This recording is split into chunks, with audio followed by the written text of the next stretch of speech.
Success, we all chase it, we all want it, but so often we define it in ways that leave us empty. Titles, money, fame, approval, and yet the people who achieve lasting success, the kind that fills their lives with meaning, follow a different set of rules. They don't chase success, they build it from the inside out. So today I want to share 9 rules for true success, not the kind that fades, but the kind that fulfills. Every journey that truly matters begins not with a plan, not with a checklist, but with a purpose. Purpose gives direction to our ambition, meaning to our effort, and courage to our persistence. Yet, so many people drift through life without ever stopping to ask themselves why. They wake up every morning, rush into their routines, chase goals that someone else told them were important, and wonder why, despite the promotions, the pay raises, and the praise, they still feel empty inside. Success without purpose feels like climbing a ladder that's leaning against the wrong wall. You keep climbing higher, but you're not really getting anywhere that matters.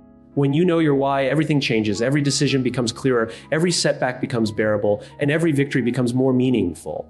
Your why is not about what you do. It's about what drives you to do it. It's the belief that fuels your effort when the work is hard, when the path is uncertain, and when no one else is cheering for you. Without it, even achievement feels hollow. With it, even the smallest act feels significant. Think about it.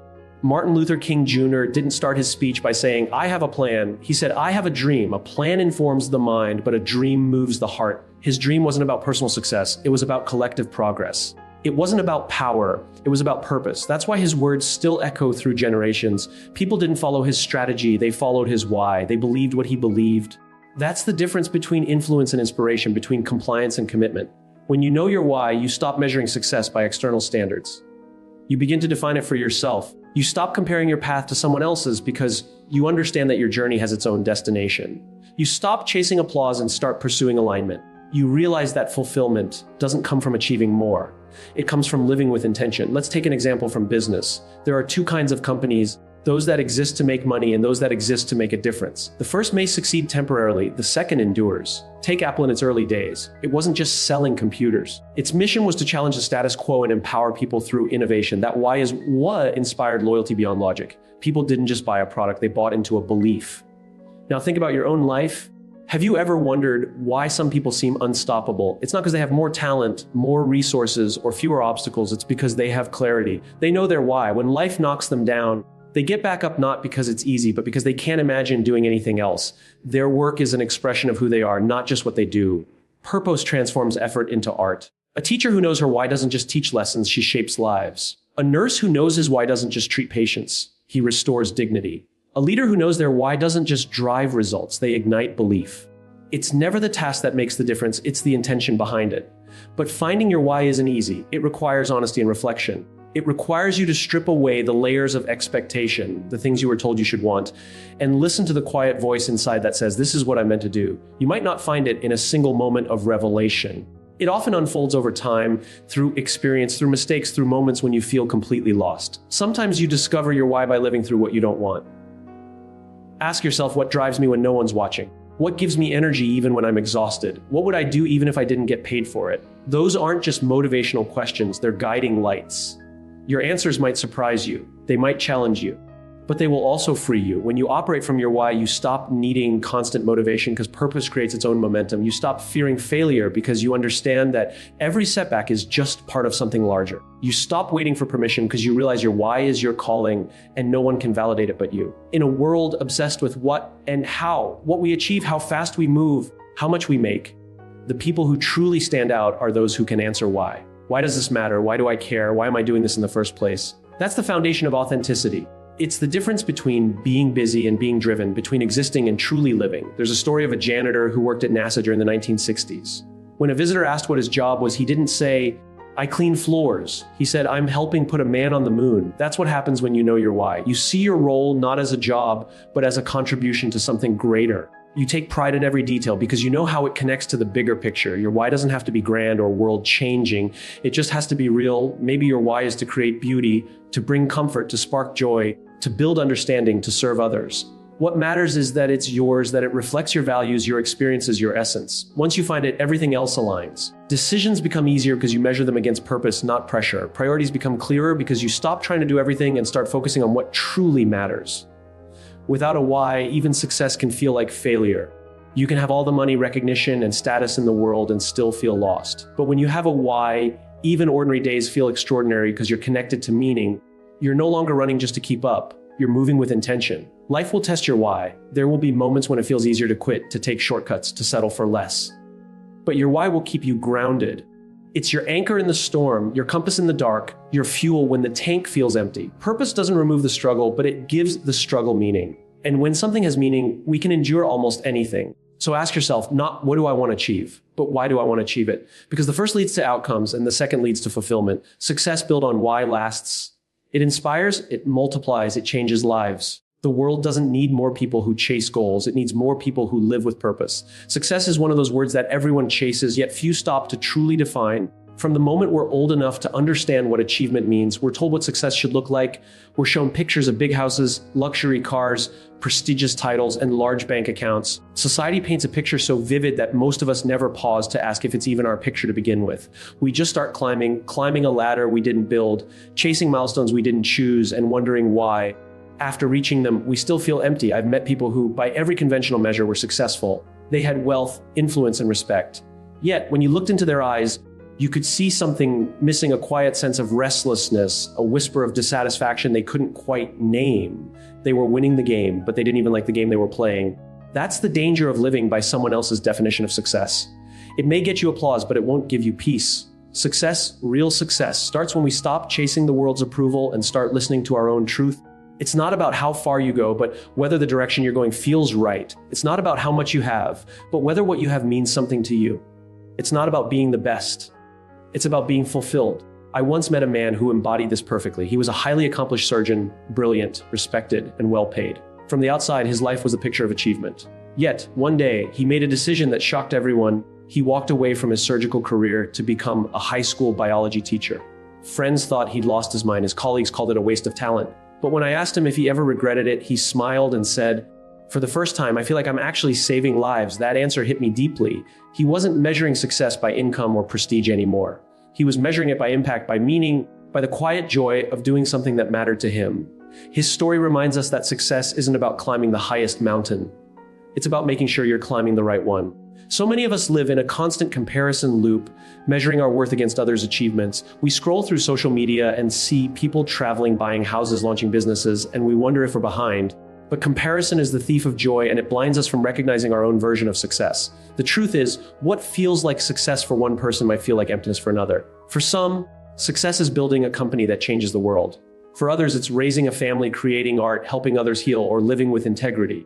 The beauty of defining success for yourself is that it gives you permission to live with authenticity. It frees you from the endless chase for validation. When you know what truly matters to you, every step, no matter how small, feels purposeful. And when you don't, even the biggest accomplishments can feel hollow. Think about it. How many times have you achieved something you thought would make you happy, only to feel a sense of disappointment after? You get the promotion, the car, the recognition, and then just a few days later, the excitement fades. That's because external success fades quickly when it's not grounded in internal meaning. When success aligns with your values, it becomes sustainable. It fuels you instead of draining you. It gives you a sense of direction, even when the path gets hard. You start making decisions not based on fear of missing out, but based on what feels right to your soul. And that kind of clarity is priceless. One of the most liberating moments in life is when you realize you don't need to live up to anyone else's definition. You don't have to chase someone else's dream, wear someone else's labels, or follow someone else's timeline. You are allowed to want different things. You are allowed to define your success by joy, peace, purpose, or contribution, not just by power or possessions. The problem is redefining success often comes with resistance. People might not understand your choices. They might question your decisions or even judge you for walking away from what they see as success. But courage isn't about being understood. It's about being true to yourself despite being misunderstood. When that surgeon chose to teach, people thought he was giving up everything. In reality, he was gaining something far greater, alignment. He was living a life that matched his values. And when your life and values align, you find a kind of success no paycheck can buy. We often think success requires sacrifice, and it does, but not the kind we imagine. It doesn't mean sacrificing your happiness for status or your values for validation. It means sacrificing the illusion of what success is supposed to look like so you can embrace what it actually means to you. Success defined by others will always feel like a finish line that keeps moving, but success defined by you becomes a journey, a continuous evolving expression of who you are and what matters most to you. It's not a destination, it's a state of being. Imagine a world where everyone defines success by contribution rather than competition, by fulfillment rather than fame, by connection rather than control. What kind of workplaces would we have? What kind of communities? What kind of world? When people pursue success aligned with their purpose, they don't just change their own lives, they change the lives of everyone around them. The most successful people I've ever met are not necessarily the richest or the most powerful. They are the ones who wake up with a sense of peace, who know that what they do matters, and who can look in the mirror and feel proud of who they've become. They are driven not by ego, but by purpose. They don't chase success, they live it every day in the way they serve, create, and connect. So ask yourself, what does success mean to you? Strip away the noise, the expectations, the comparisons. What would your life look like if it were truly your own? What would you do if no one were watching, if no one were judging, if the only voice that mattered was your own? When you answer that honestly, you begin to live differently. You stop running after things that don't fulfill you. You start making choices that feel right in your gut. You find joy not just in the results, but in the process. And you realize that the truest measure of success is not what you achieve, it's who you become in the process. Define success on your own terms, because if you don't, someone else will. And no matter how high you climb, it won't matter if it's not your mountain. Failure is a word most people avoid. It carries a sting, a sense of loss, embarrassment, and disappointment. We grow up being told that success is everything and that failure means we're not good enough. But what if that's the wrong way to look at it? What if failure isn't something to run from, but something to run toward? Every successful person you've ever admired, whether an inventor, entrepreneur, artist, or leader, has failed, often spectacularly. Yet, they learn to see failure not as the end of the road, but as part of the journey. Thomas Edison famously said after his 1,000th attempt at creating the light bulb, "I didn't fail 1,000 times. I found 1,000 ways that didn't work." That mindset is what separates those who rise from those who stay stuck. Edison didn't see failure as a reflection of his worth. He saw it as feedback. Each mistake brought him one step closer to the answer. The irony is that failure, the thing we fear the most, is often the very thing that shapes us into who we are meant to be. Think about it. When everything goes according to plan, we learn very little. Success can make us comfortable, even complacent. But failure wakes us up. It forces us to confront our weaknesses, to rethink our assumptions, to grow in ways we never would have otherwise. Failure strips away ego and pride, leaving behind only what's real. It demands humility, resilience, and courage. Those are the qualities that build not just success, but character. The people who achieve extraordinary things aren't the ones who never fall. They're the ones who get up one more time than they fall down. They understand that failure isn't the opposite of success, it's the foundation of it. Success is built brick by brick on the lessons failure teaches us. The truth is, failure is a mirror. It shows us who we really are, what we're made of, and how deeply we believe in what we're doing. There's a story about a young entrepreneur who launched his first startup with high hopes. He poured his heart, his savings, and countless sleepless nights into it. But the company failed, investors pulled out, the market shifted, and he was left with debt and doubt. For months, he couldn't shake the feeling of defeat. But in the quiet moments, he began asking himself, what is this trying to teach me? He realized he had focused too much on the product and too little on the people. His failure taught him empathy, patience, and the importance of listening. Years later, he built another company, one that succeeded beyond his wildest dreams. When asked what changed, he simply said, "My first failure gave me the wisdom my success needed." Every setback you face holds that same opportunity. It's easy to see failure as punishment, but it's actually a teacher, one that gives you lessons no textbook ever could. The pain of failing can feel unbearable at times, but pain is not the enemy. It's a signal. It's the body's way of saying, pay attention. There's something important here. When we allow ourselves to lean into that discomfort instead of running from it, we uncover insights that shape our future. When something doesn't work out, when the project fails, the relationship ends, or the opportunity slips away, it's natural to ask, why me? But the more empowering question is, what is this trying to teach me? That question shifts your perspective from victim to student. It opens your eyes to possibility instead of closing them in defeat. Every mistake, every rejection, every disappointment carries a message. The lesson might not be obvious right away, but it's always there waiting for you to listen. Failure also builds empathy. When you've stumbled and struggled, you begin to understand others who are going through the same thing. You stop judging and start connecting. You realize that failure is the great equalizer. It spares no one, not the rich, not the talented, not the powerful. It's part of the human experience. And when you accept that, you stop fearing it.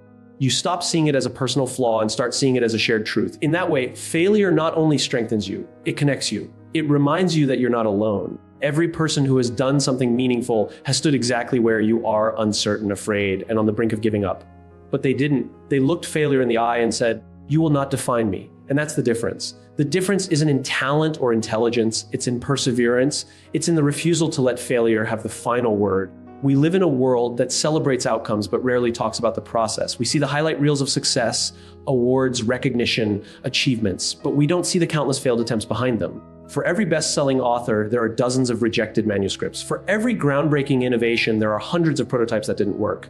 For every successful business, there are years of risk, uncertainty, and trial. The world applauds the result but forgets the resilience it took to get there. The next time you face failure, remember that you're in good company. Every great innovator, leader, and creator has walked that same path. What sets them apart is not that they failed less, but that they learned more. They treated failure as feedback, not finality. So when life knocks you down, and it will, don't hide from it.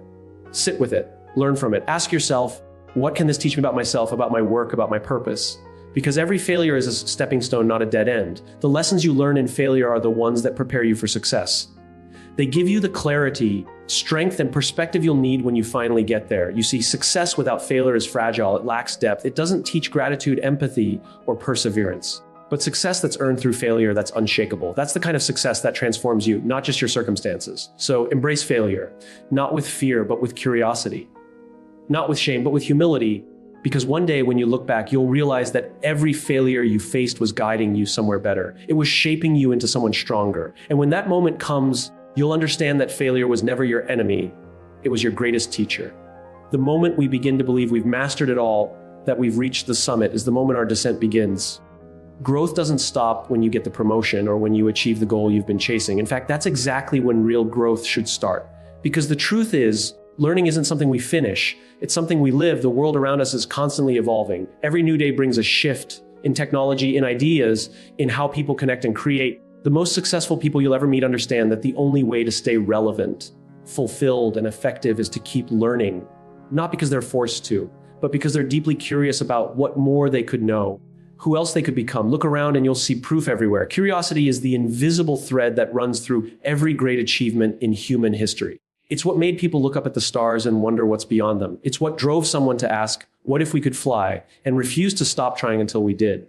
Every vaccine that saved a life, every bridge that connected cities, every phone that connects people continents apart, all of it started with one simple question. What if? That question comes from curiosity, and curiosity is born from the humility to admit we don't know everything yet. But somewhere along the way, many of us stop asking questions. We become too busy proving what we know instead of discovering what we don't. Maybe it's because we fear looking foolish, or because we think learning is something reserved for classrooms and degrees.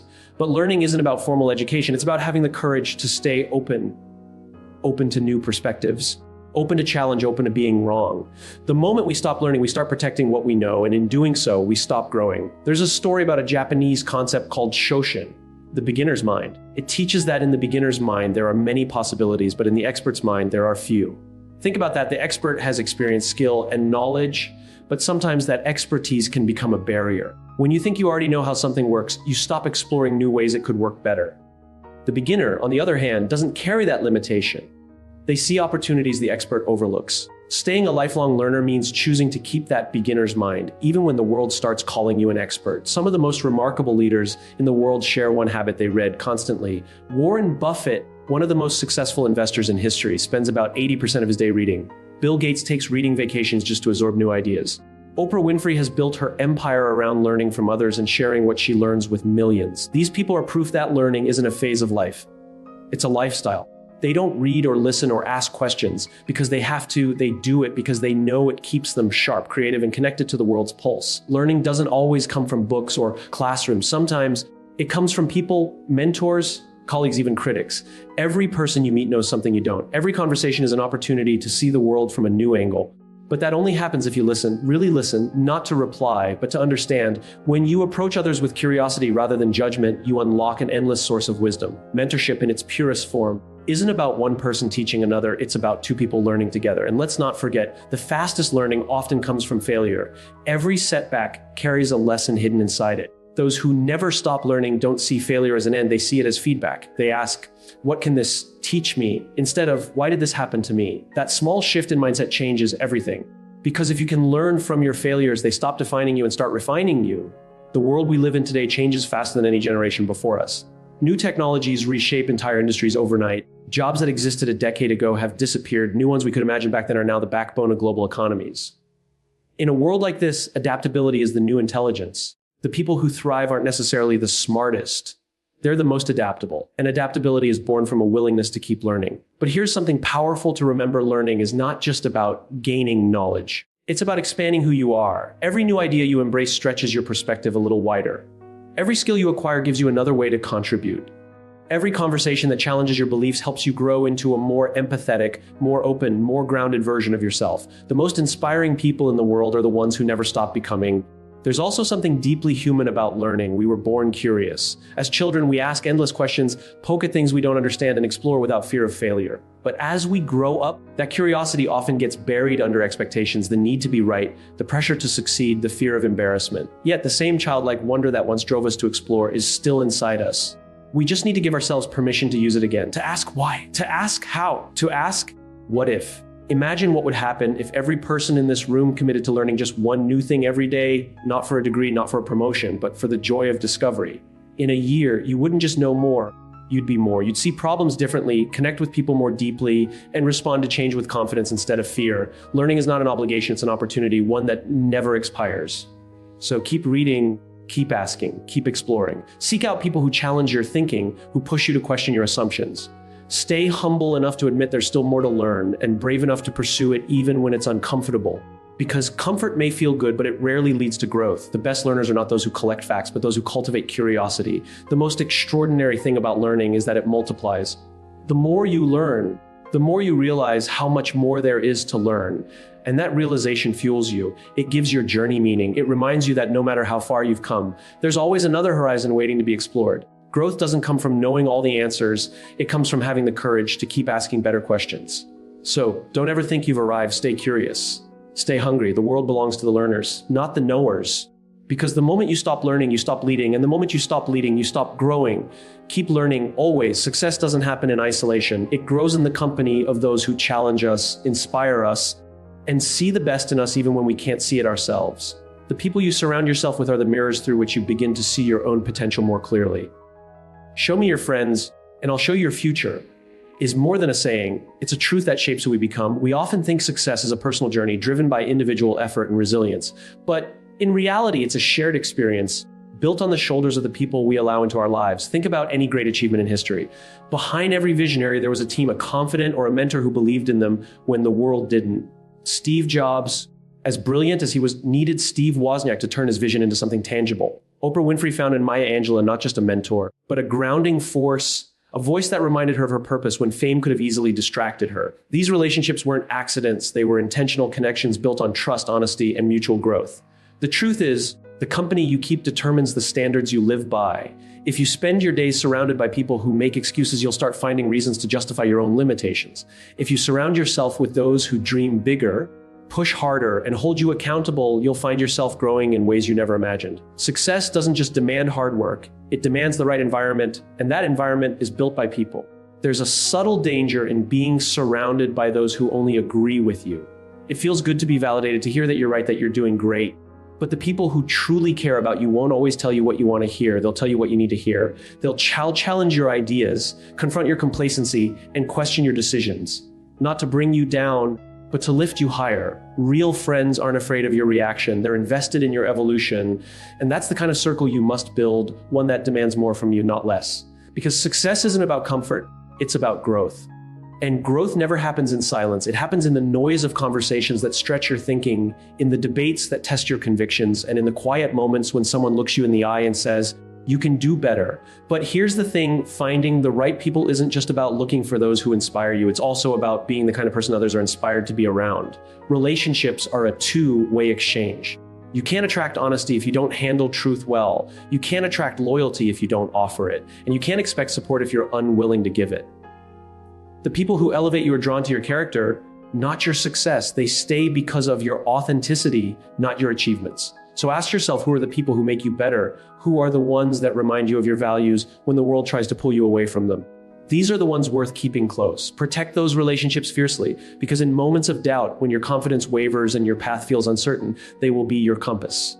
There's a story about a young athlete who trained relentlessly to become the best in his sport. But no matter how hard he worked, he always seemed to fall short. One day, his coach told him something that changed his perspective. You can't soar if you're surrounded by pigeons. You need to fly with eagles. That simple truth revealed that talent alone wasn't enough. Environment mattered. When he started training with people who were faster, stronger, and more disciplined, his performance transformed. Not because he suddenly became more talented, but because excellence had become his new normal. The same is true for life. If you want to think bigger, spend time with people who dream without limits. If you want to lead, surround yourself with those who challenge your vision, not those who blindly follow it. If you want to stay grounded, find people who remind you of where you came from. Because the right people don't just help you climb, they help you stay balanced when you reach the top. There's also a different kind of power in surrounding yourself with people who see you not just for what you do, but for who you are. They're the ones who care about your well-being, not your achievements. They remind you to slow down when you're running too fast, to rest when you've given too much, and to stay kind when success tempts you to be arrogant. Those relationships are the anchors that keep your heart aligned with your purpose.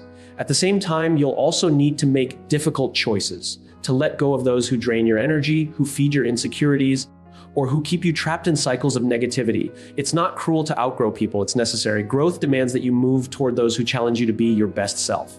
It's not about arrogance or judgment, it's about survival of the spirit. You can't build a future of greatness surrounded by the weight of mediocrity. Look at your circle today. Are you inspired or exhausted after spending time with them? Do they make you believe in yourself more, or do they plant seeds of doubt? The answers to those questions will tell you more about your future than any plan or goal ever could. The truth is, we all become the average of the 5 people we spend the most time with, so choose wisely. Choose those who talk about ideas, not gossip. Choose those who take action, not those who make excuses. Choose those who see potential where others see problems, because over time, their energy, mindset, and discipline will become yours, and when you find those people, hold them close. Nurture those connections. Be present for them, support them, and remind them of their worth just as they do for you. The strongest teams aren't built on talent alone, they're built on trust, honesty, and shared belief. In the end, success will never be about how far you go alone, but about who walks beside you. You'll look back one day and realize that the moments that shaped you most weren't the awards or milestones, but the conversations, the laughter, and the love you shared with those who pushed you forward. Those people, your tribe, your circle, are not just part of your journey, they are your journey. And if you choose wisely, they'll help you become not just successful, but truly fulfilled. We live in a world that glorifies being busy. We wear exhaustion like a badge of honor, as if running ourselves into the ground proves our worth. We fill our calendars with back-to-back meetings, our inboxes overflow, and our minds race from one task to another. But here's the truth. Time is not the issue. We all have the same 24 hours in a day. The difference between those who thrive and those who merely survive isn't how they manage their time, it's how they manage their energy. Energy is the invisible currency of success. It's what fuels creativity, focus, and resilience. You can schedule your day down to the minute, but if you show up drained, no strategy or system will save you. Think about it. Have you ever tried to do your best work when you were exhausted? You might have been sitting at your desk for hours, but your mind wasn't really there. Your body was present, but your spirit was somewhere else entirely. We don't produce our best ideas when we're burned out. We produce them when we're rested, grounded, and alive. We often mistake motion for progress. Just because you're moving doesn't mean you're moving forward. You can be busy all day and still accomplish nothing meaningful. The goal isn't to fill every minute, it's to make the minutes that matter count. And that only happens when you have energy, physical, mental, and emotional energy, to give your best to the work and people that truly matter. Look at world-class athletes. They train with intensity, yes, but they also rest with intention. They understand that recovery is part of performance. After a major competition, they don't push harder, they pause. They listen to their bodies because they know that strength is built in the space between effort and recovery. What if we lived our lives the same way? What if we treated our minds and hearts with the same respect athletes give their muscles? Maybe then we'd stop seeing burnout as a sign of commitment and start seeing it as a signal that something inside us needs attention. The reality is that you can't pour from an empty cup. When you give everything to your work, your family, or your goals without refilling your own energy, you end up depleted. And when you're depleted, your decisions suffer. Your patience runs thin, your creativity dims. The irony is that the people who care the most, the ones driven by purpose, passion, and responsibility, are often the ones who neglect themselves the most. They think self-care is selfish, but it's not. Taking care of your energy isn't an act of indulgence, it's an act of responsibility. Because when you're at your best, everyone around you benefits. Consider a leader who walks into a room exhausted and distracted. Their team feels it. Energy is contagious, whether positive or negative. A drained leader spreads fatigue, an inspired leader ignites possibility. The same is true for parents, teachers, entrepreneurs, anyone who influences others. Your energy sets the tone for everything you touch. Protecting it is not optional, it's essential. Sleep, for instance, is often treated like a luxury when it's actually a necessity.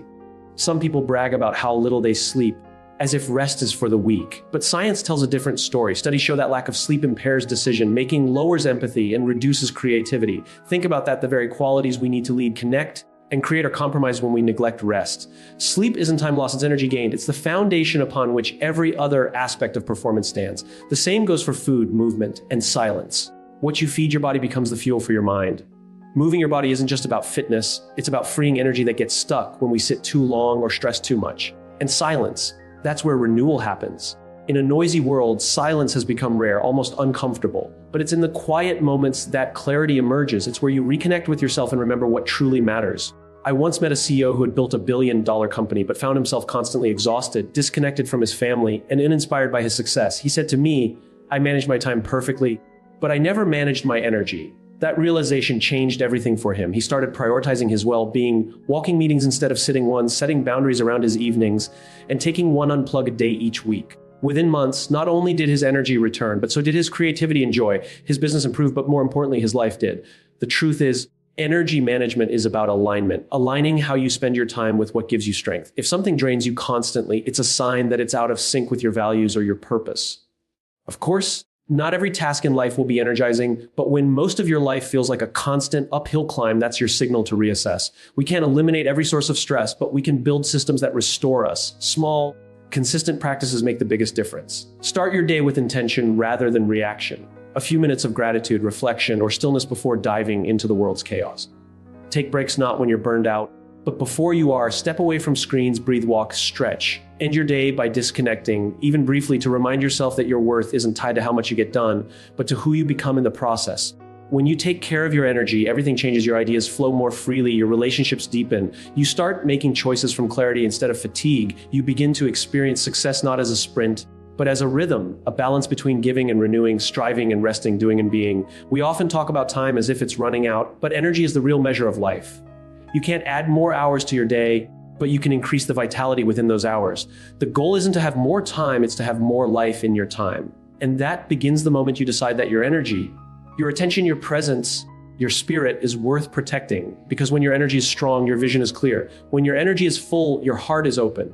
And when your energy is aligned, you don't just manage your time, you master your life. Every meaningful achievement begins with a moment of uncertainty. That pause where your heart beats a little faster, your palms sweat, and your mind whispers, "What if this doesn't work?" That moment is not a signal to stop, it's an invitation to grow. Success, real success, never arrives wrapped in comfort. It is built through courage, the quiet, consistent decision to step into the unknown even when everything inside you wants to retreat. The Wright brothers didn't have advanced technology, money, or even the full support of society. They had a belief, an unshakable conviction that human flight was possible. The world called them dreamers, even fools. But they dared to test their wings, not because they were certain of success, but because they were willing to face failure in pursuit of something greater. That is courage in its purest form. Courage is not the absence of fear, it's action in the presence of it. We often think courage belongs to soldiers, explorers, or heroes in history books. But courage lives in the choices we make every day. It's the moment you speak up in a meeting when silence feels safer. It's applying for the job you're not sure you'll get. It's walking away from a relationship or environment that's holding you back, even when it's familiar. Courage is the refusal to settle for less than what you're capable of becoming. The truth is, comfort is seductive. It whispers, "You're fine here, why risk it?" Comfort feels safe because it's predictable, but comfort is also the place where dreams quietly die. Growth can't coexist with comfort. One must give way to the other. The people who achieve greatness aren't the ones who never feel fear, they're the ones who choose to act in spite of it. Every time you step into discomfort, you expand the boundaries of what's possible for you. The first time you try something new, your brain screams resistance. But when you do it anyway, you send yourself a powerful message that you are capable of more than your fears suggest. Over time, that message rewires how you see yourself. You start to trust your ability to face uncertainty, and courage becomes not an act, but a habit. Think about the last time you did something that scared you, truly scared you. Maybe it was public speaking, changing careers, or having an honest conversation that risked rejection. Remember how your body reacted, the shaking voice, the racing heart, the self-doubt that crept in. But then, after you did it, something changed. You stood a little taller. You felt a little stronger. That's the power of courage. It transforms not just what you do, but who you are. Fear is not your enemy. It's information. It's the mind's way of saying, you're standing at the edge of something that matters. The key is not to eliminate fear, but to interpret it correctly. Fear often appears right before a breakthrough. It's the final test, asking if you truly want what you say you want. Most people turn back. The courageous keep going. History celebrates those who chose courage over comfort. Martin Luther King Jr. could have lived a quiet life, but he chose to speak truth to power, knowing the cost. Rosa Parks could have stayed seated in silence, but one act of defiance changed the course of a nation. Every innovation, every movement, every step forward in humanity began because someone decided comfort was not enough. Even in business, courage defines the leaders who change the game. Think of entrepreneurs who risk everything for an idea. They face rejection, uncertainty, and sleepless nights. yet they persist. Why? Because they see something others can't, a future worth the risk. Courage is not reckless, it's calculated faith in the unseen. The challenge is that courage rarely feels heroic in the moment. It feels terrifying, messy, and full of doubt. You don't feel brave when you're trembling before a big decision. But courage doesn't announce itself with fanfare, it shows up in whispers. The whisper that says, try again when you've failed, or keep going when you're tired. The irony of courage is that it doesn't remove fear, it redefines it. Once you start to see fear as part of the journey rather than a stop sign, it loses its power. You begin to realize that fear and excitement often feel the same. The difference lies in what you call it. Call it fear and you freeze. Call it excitement and you move. Life will always offer you two paths. The one that's safe and predictable, and the one that's uncertain but full of possibility. The safe path keeps you where you are. The other path, the one lined with fear, doubt, and discomfort. That's where growth happens. That's where you meet the strongest, boldest version of yourself. Regret, on the other hand, is the quiet ache of what if. It doesn't hit all at once. It builds slowly through every moment you let fear dictate your choices. You can make peace with failure. You can learn from it, grow from it. But regret has no lesson, only longing. And that's why choosing courage, even when it costs you, will always be worth it. So when the next opportunity arrives, the one that scares you, challenges you, makes your heart race, don't run from it. Run toward it, because fear means you're alive. It means you're standing on the threshold of something extraordinary. The people who achieve the extraordinary are not fearless. They're simply unwilling to let fear make their decisions. They choose to fly not because they're sure they can, but because they'd rather try and fall than spend their lives wondering what could have been.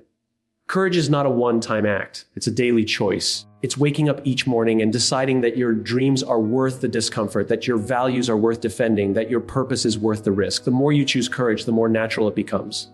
And one day, you'll look back and realize all those moments that once terrified you are now the foundation of your strength. The Wright brothers didn't wait for perfect conditions. They didn't wait for the fear to disappear. They took off anyway. And in doing so, they proved that flight wasn't just for birds, it was for anyone brave enough to believe. You and I may not be building airplanes, but we each have something we're meant to lift off the ground. A dream, a vision, a purpose. The question is, will we let fear hold us back, or will we dare to fly? True success is not measured by the titles we hold, the money we earn, or the applause we receive. It's measured by the difference we make in the lives of others. We live in a world that celebrates personal achievement, the self-made entrepreneur, the solo innovator, the individual winner. Yet the greatest fulfillment doesn't come from what we get, but from what we give. When we serve others, we discover a deeper meaning to our work, our struggles, and even our success. There's a quiet truth about success that most people overlook. The most successful individuals are rarely the ones chasing success itself. They're the ones chasing purpose.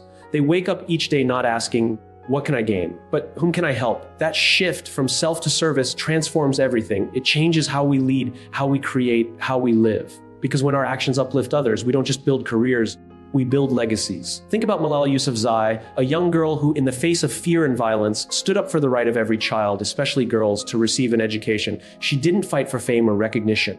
She fought for others, for something greater than herself. The world took notice not because she sought attention, but because her courage and compassion illuminated what humanity can look like at its best. Her story reminds us that serving others is not an act of charity. It's an act of courage. It requires us to see beyond ourselves, to use our voice, our skills, and our resources for the greater good. And it's not only individuals. Some of the most admired organizations on the planet operate from this same principle. They don't measure success merely by profit margins or market share, but by the positive impact they create.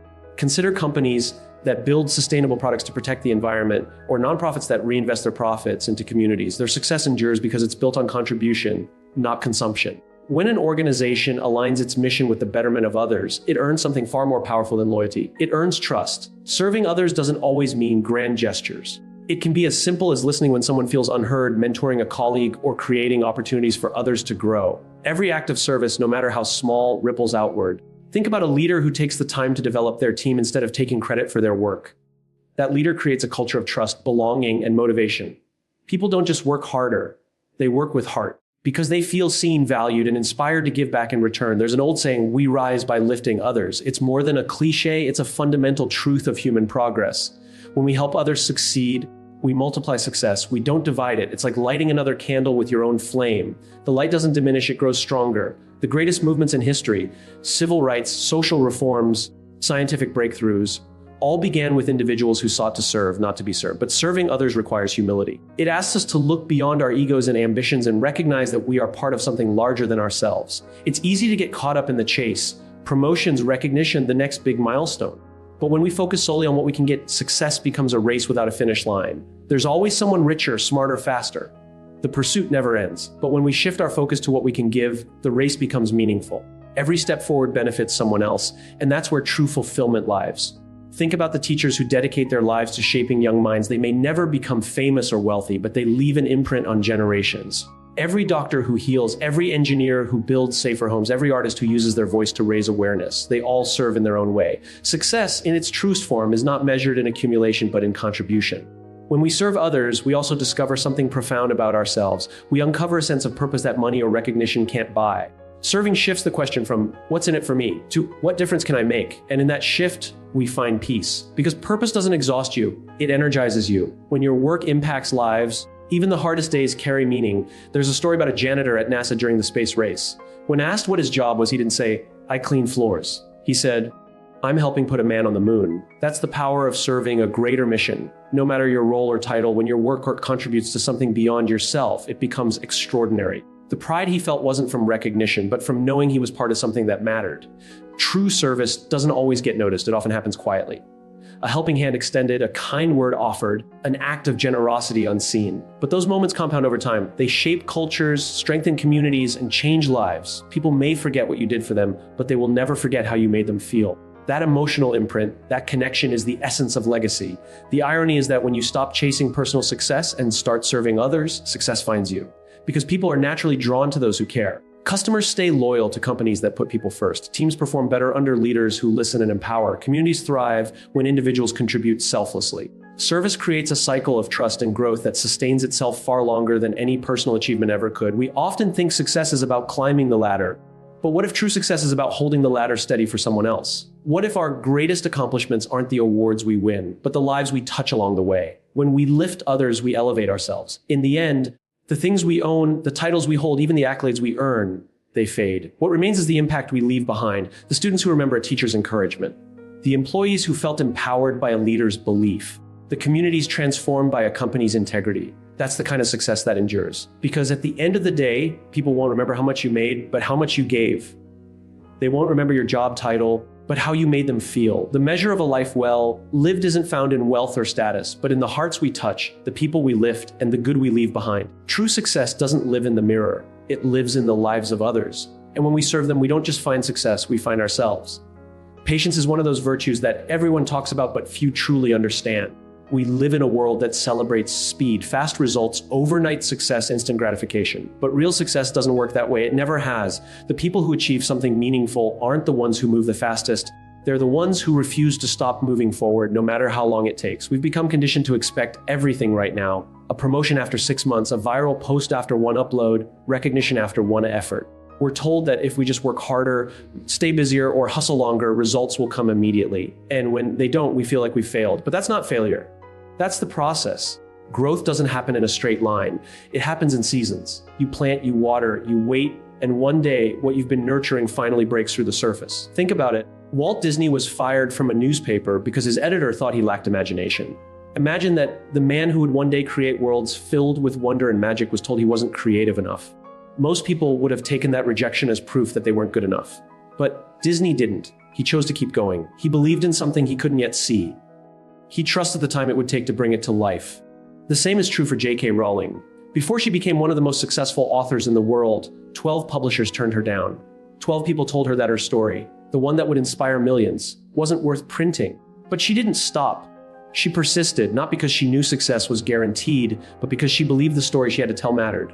And then there's Colonel Sanders. He was in his 60s when he started pitching his fried chicken recipe. 1,009 times he heard no, 1,009 rejections. Most people would have stopped after 10. Some might have stopped after 100. But he didn't. He kept knocking on doors, kept hearing no, and kept believing that one day someone would say yes. And when that finally happened, he built one of the most iconic food brands in history. Now, imagine if any of them had quit one step too soon. What if Disney had stopped after being fired? What if Rowling had given up after the 11th rejection? What if Sanders had decided that 1,000 rejections were enough? The world would be missing stories that have inspired generations, worlds that have shaped imaginations, and flavors that have become household names. We often underestimate how close we are to success when we feel like giving up. The moment when it feels hardest to keep going is often the exact moment you're closest to a breakthrough. But because we can't see it yet, we walk away. We assume the silence means failure, when in reality, it's just the universe testing how badly we really want it. Patience isn't passive. It's not sitting still and waiting for things to happen. It's active faith. It's showing up every single day. Even when there's no applause, no progress, no promise of reward. It's trusting that every effort, every setback, every small step is leading somewhere meaningful, even if you can't see it yet. Persistence isn't glamorous. It's not about big moments of triumph. It's about the quiet choices made in the dark. It's staying up late when no one else cares. It's trying again when your confidence has been shattered.